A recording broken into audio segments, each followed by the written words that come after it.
Hey everyone, welcome back to What's Happening.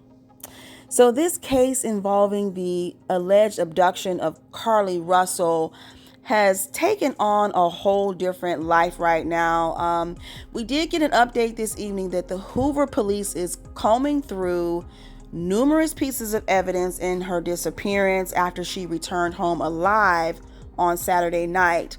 10:44 p.m. Saturday night, police said they received a call that Carlee had returned home on foot. And the police responded to that scene to investigate, and the Hoover fire medics responded to the scene to assess and transport her to UAB hospital for evaluation. Police were then able to obtain a statement from Carlee at both her home and the hospital, but the details of that have not been released yet. Now, Carlee's mother, Nichole Russell, she posted on her Facebook Sunday morning that God is faithful and he has answered their prayers. And the family was asking for privacy at this time, and they plan to speak in the near future, according to the post. And she also stated that to our media friends, I promise we will speak with you and give you a general statement in the near future, as this is an ongoing investigation. We consider the media outlets that cared enough to share this story, law enforcement agencies, special investigators, city leaders to be our friends, and we will be respectful of all. For everyone that has messaged or called to rejoice with us, we are so grateful for your concern. And I'm not going to read all of that, but one lady commented on her post and said, "We aren't required answers, I know, but I do wish we could at least be told if there's a child, are we searching for a missing child if she has a description, if there's a kidnapper, if there's a description, and if the public is safe. Instead, we're being shut out." And someone responded to her and said, yes, it wasn't a case of privacy when they wanted our help and prayers. Now, all of a sudden, we are left hanging. Now, a former FBI agent weighed in on the case, and he says that Carlee Russell's case is suspicious. So let's take a listen to what he had to say. And a lot to unpack in this story. So let's welcome now former FBI Special Agent Stuart Kaplan. Stuart, thank you so much for being here. Let's dive right in. Police say this is an ongoing investigation. What are they doing right now to either validate or invalidate her story? Well, I think certainly if you look at the physical evidence, and I would start obviously with the video evidence of the camera that picked up the car along the interstate.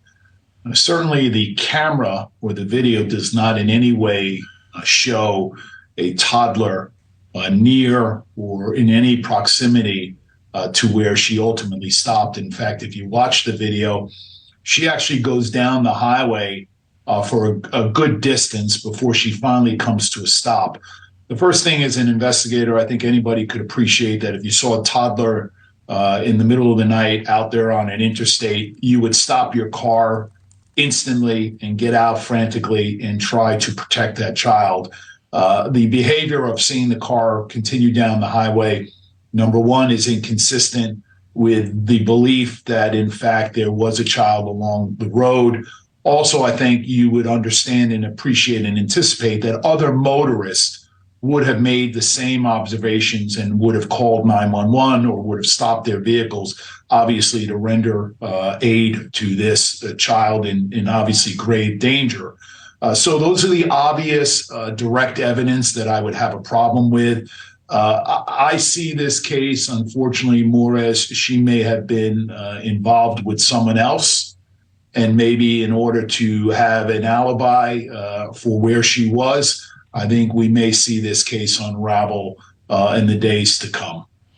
So, Stuart, how do investigators go about tracking her account, putting some of these pieces together? Well, the first thing is the cell phone was left on the side of the road.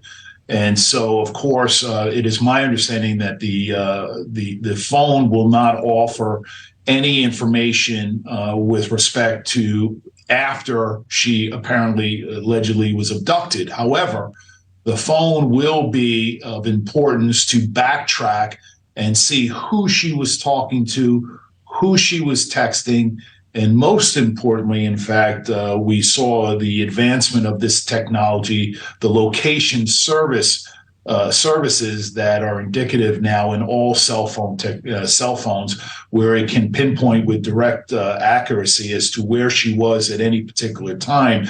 They'll be able to go back and see where or whether or not, in fact, there's some validity to where she was coming from. I think they're going to look at that cell phone information, and then, of course, they're going to attempt to interview her and see whether or not the story that was alleged does it in fact pair up with the physical evidence. But again, that's to be seen. And again, the other obvious thing when we talk about direct evidence is that if someone was abducted, as soon as you would break free from your captive, you would not walk home. You would immediately go to the first person or the first house or the first someone and obviously get someone to call 911 and render assistance to you. This idea that you walked home is inconceivable. It's not believable, and it's not consistent with logic. And so that in and of itself is going to be a problem for her.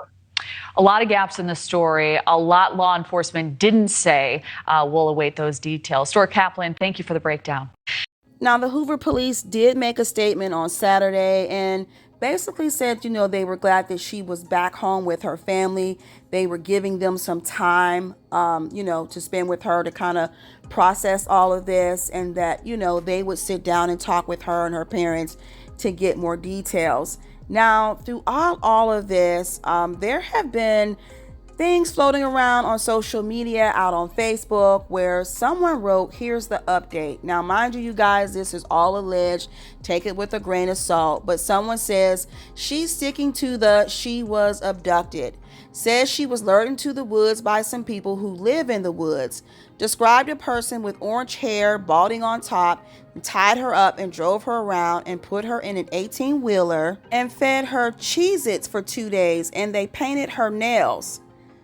They kept her on 150 somewhere, and somehow she manages to get away and runs through the woods to her neighborhood until she gets to her house and then goes to the hospital. Hoover got some Ring doorbell footage from her neighborhood, and it just shows her walking casually until she gets close to her house, and then she starts sprinting and flailing arms and acting a fool. Now, someone else posted on Facebook that the captain of the Hoover Fire Department said that she got caught stealing from work that day, failed out of nursing school, and has been on drugs. Mind you, all of this is alleged, but it is out on Facebook. It says she had her friend behind her, and that's who picked her up. She was with her friend all weekend. The police knew she was safe because she blocked her ex-boyfriend weeks ago, and she added him back while she was abducted. He called the cops to tell them half a day before she went back home. She planned to disappear, realized that this wasn't going to work, wowed.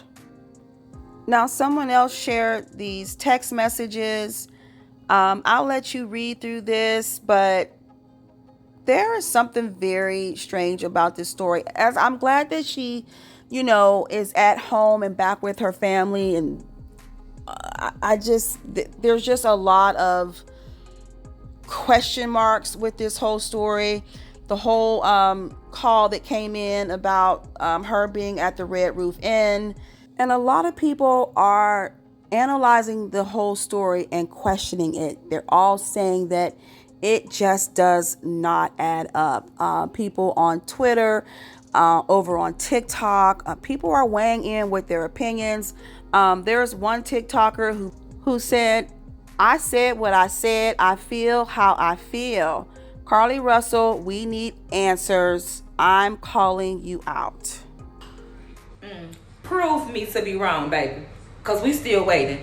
And my shirt says protect black women, just in case everybody's sitting here saying all they got to say about my video. I said what I said. She took that hot ass wig off and she staged that. And she didn't think that she was going to make the headlines the way that she did. So she took her ass home. Who dropped her off at home? The toddler did? Because where's the toddler at? Y'all kills me, okay? I said what I said. I'm not changing how I feel about it. And I'm out. So she is sticking to her feelings. She said, I see y'all still mentioning me. My stance hasn't changed on Carlee Russell. Glad she decided to show up home safe. Still, I don't believe her story of being kidnapped. Nothing you can do, say, roast, bully, or anything to make me change my mind. The silence speaks loudly.